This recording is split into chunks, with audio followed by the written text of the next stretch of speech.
जय हिंद दोस्तों, वंदे मातरम। कई देशों के जहन में इस समय ये सवाल उठ रहा है कि भाई भारत आखिर क्यों रशिया के साथ खड़ा हुआ है। अमेरिका परेशान है। हालांकि वो डायरेक्टली इंडिया को कुछ बोल नहीं पा रहा है, लेकिन वो भी जानता है कि इंडिया ने अगर अपना रुख क्लियर नहीं किया तो अमेरिका के लिए रशिया के ऊपर दबाव बनाना कहीं ना कहीं काफ़ी एक बड़ी मुश्किल पैदा कर सकता है। ऐसे में बाकी सारे देश भी हैं जो कि दबी जबान में भारत को लेकर बात कर रहे हैं। ऐसे में क्वाड को लेकर भी एक जिक्र हुआ था, जिसमें से कि भारत को बाहर करने की तक बात कर रहे थे। थोड़ा समझते हैं कि ऐसा क्या कारण है कि भारत रशिया का साथ छोड़ नहीं रहा है और बाकी देशों की इसके ऊपर क्या प्रतिक्रिया है। रूस यूक्रेन जंग में जहां ज्यादातर देश रूस के विरोध में खड़े हैं, वहीं भारत तटस्थ होकर भी रूस के पाले में ही नजर आ रहा है।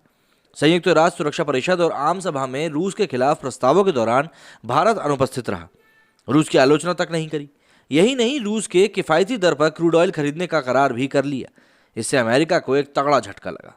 एक्सपर्ट्स का मानना है कि 3 वजह हैं जिसके चलते भारत अमेरिका पर रूस को तरजीह दे रहा है। पहली वजह यह है कि भारत की भौगोलिक और सामरिक स्थिति में उसके लिए रूस से नज़दीकी बनाए रखना उसके फेवर में है। दूसरी वजह है कि भारत रूस का बड़ा हथियार खरीदार है। तीसरी वजह यह है कि अमेरिका के साथ भारत की घनिष्ठता रूस के जैसी नहीं हो सकती। एनर्जी क्षेत्र में भारत और रूस पहले से ही बहुत बड़े सहयोगी हैं। अब इसके बाद चाइना की बात भी आ जाती है कि चाइना पर नकेल कसने के लिए रूस उसके लिए ज़्यादा मददगार है भारत के लिए। अमेरिका भारत के इस रुख से खींचा हुआ नजर आ रहा है। हाल ही में वॉशिंगटन में पत्रकारों से बातचीत में अमेरिकी राष्ट्रपति जो बाइडेन ने कहा कि रूस की आलोचना के मामले में भारत का रुख बहुत ठोस नहीं रहा। अमेरिका भारत पर अपने पाले में आने का दबाव बना रहा है, लेकिन भारत के लिए ऐसा करना आसान नहीं होगा।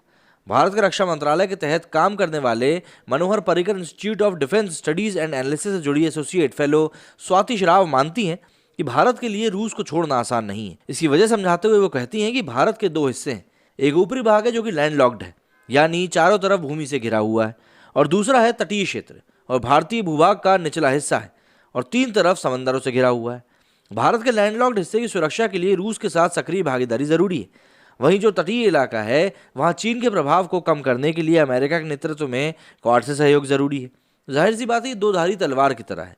भारत की सबसे बड़ी सुरक्षा की चिंता यह है कि उसकी उत्तरी सीमा से सटा चीन लगातार ताकतवर हो रहा है।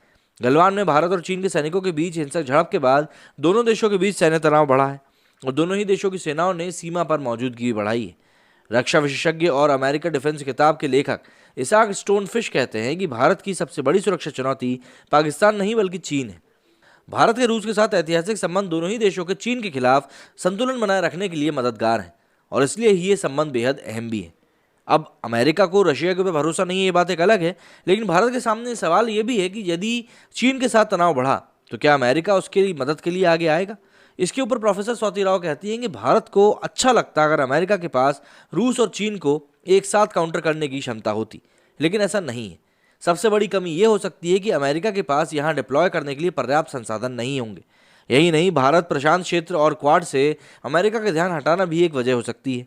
भारत हाल ही में चीन के खिलाफ बने गठबंधन क्वाड का सदस्य है, लेकिन क्वाड कोई सैन्य गठबंधन नहीं है और न ही इसके सदस्यों के बीच कोई सैन्य समझौता है। यहाँ ही समझना भी जरूरी है कि भारत दूसरे क्वाड सदस्यों देशों जैसा नहीं है। यहाँ तथ्य यह है कि क्वाड देशों में जापान ऐसा है जिसके अमेरिका के साथ मजबूत समझौते हैं।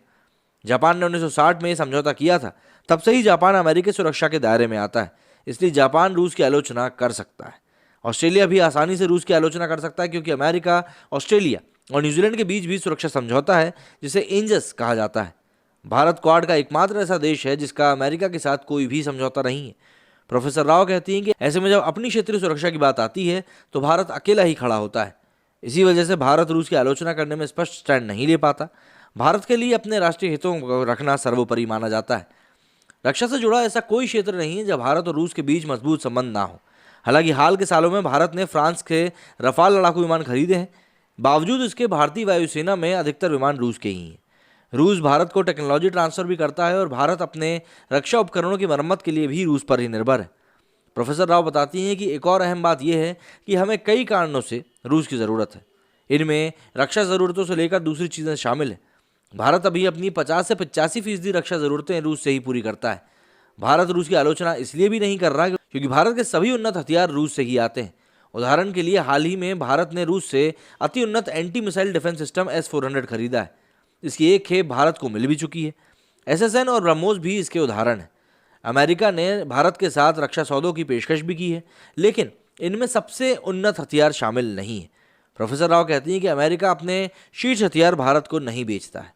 अब तक अमेरिका ने भारत को पुराने पड़ चुके हथियार और तकनीक बेचने के ही प्रस्ताव दिए हैं। अमेरिका भारत को अपने तरफ खींचने का दबाव बनाता रहता है और हाल के दिनों में भी अमेरिका ने ऐसी ही कोशिशें करी हैं। अमेरिकी विदेश विभाग के प्रवक्ता ने कहा कि भारत के रूस के साथ संबंध लंबे समय तक ऐतिहासिक रक्षा संबंध रहे हैं। ये रिश्ते ऐसे समय में मैच्योर हुए हैं जब अमेरिका और उसके सहयोगी देश भारत के साथ इस तरह के रिश्तों के लिए तैयार थे, लेकिन तब समय और ज़रूरतें अलग थीं। अब वक्त बदल गया है। अब हम भारत के साथ मजबूत सुरक्षा सहयोग के लिए पहले से ही अधिक इच्छुक और सक्षम हैं। ये द्विपक्षीय रिश्ता है जो बीते 25 सालों में कई तरह से और भी ज़्यादा गहरा हुआ है। राष्ट्रपति जॉर्ज डब्ल्यू बुश के शासनकाल से ही भारत के साथ रिश्ते कई मामलों में बेहतर और गहरे हुए। हालांकि रक्षा विश्लेषक अमेरिका के इन दावों को शक की नज़र से भी देखते हैं। ऐसा स्टोन फिश कहते हैं कि सवाल यह है कि भारत रूस को अलग थलग ना करने के लिए किस हद तक जाएगा, और यदि अमेरिका को ये पसंद नहीं आया तो अमेरिका किस हद तक भारत को हथियारों की आपूर्ति करेगा, और चीन के खिलाफ भारत की रक्षा के लिए वो किस हद तक जाएगा। वहीं अमेरिका भारत को रिझाने के लिए ये दावा कर रहा है कि वो अब भारत की पसंद का सहयोगी है। अमेरिकी विदेश विभाग के प्रवक्ता ने कहा कि तथ्य ये है कि अब हम भारत के सहयोगी हैं, चाहे वो साझा हितों की बात हो या फिर स्वतंत्र और सुरक्षित भारत प्रशांत क्षेत्र का सवाल हो। अब हम भारत की पसंद के सहयोगी हैं, जैसे कि दुनिया भर में हम अपने दूसरे सहयोगियों के लिए हैं। अमेरिका मध्य पूर्व से पीछे हट रहा है और अफगानिस्तान को छोड़कर वो पहले ही जा चुका है। इससे यहाँ के सुरक्षा हालात भी बदले हैं। भारत के सामने चुनौती ये है कि वो अपने आप को इन क्षेत्रों में प्रासंगिक बनाए रखे। प्रोफेसर राव कहती हैं कि भारत को मध्य एशिया में अपने प्रभाव बनाए रखने और तालिबान के नियंत्रण वाले अफगानिस्तान में अपने आप को प्रासंगिक बनाए रखने के लिए भी रूस की खास ज़रूरत है।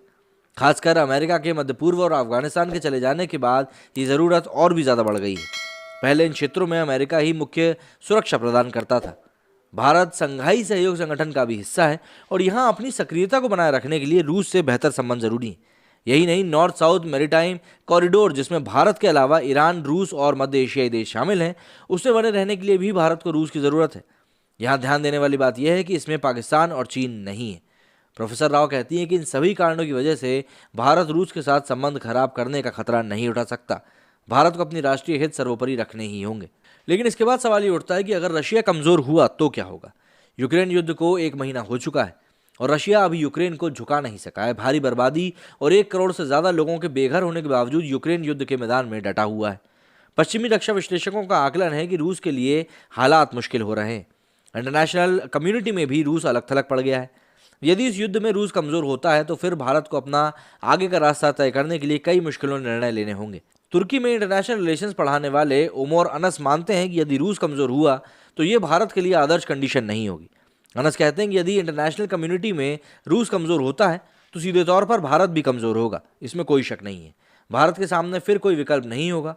यदि रशिया कमज़ोर होगा या अलग थलग पड़ जाएगा तो इंडिया को सीधे अमेरिका के पक्ष में जाकर बैठना होगा, और ये बहुत अच्छी कंडीशन नहीं होगी, क्योंकि उस टाइम पे, उस पॉइंट पे अमेरिका इंडिया के टर्म्स को डिक्टेट करेगा, और जाहिर सी बात है वो कहीं से कहीं तक भी इंडिया के फेवर में हो, ये हम कह नहीं सकते।